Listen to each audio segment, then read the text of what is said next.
in contextualism, they belong together. It's a typical Dewey in both-and situation. The context bounds and limits any universal, that you create. I mean, these are created for Dewey. They're the products of inquiry, not antecedent givens. It may be the question of our time. For Dewey, all universals are, as I've just indicated, bounded, just as they are in, say, mathematics or physics. What holds true here may not hold true at the other end of the universe, where we've never gone and performed inquiries or experiments. And it's a piece of bad metaphysics to think that what holds there would hold here. The reason it may be the question of our time is that, of course, the context bounds in richer ways than say, a law of physics or a formula in mathematics.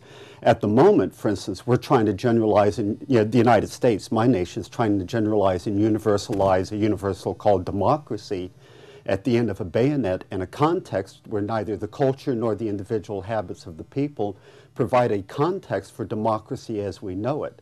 Actually, this is exciting. They could have democracy, but it won't be our universalization of democracy, which means that the meaning of the very concept would have to change.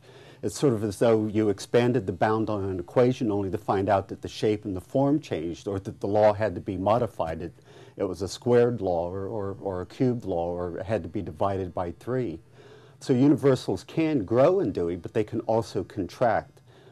Context always acts as a limit on universals. Another thing that would point out is that postmodernism is often nominalism. And at the end of the day for Dewey, all communication rendered something in common, so that there would be some limit to nominalism.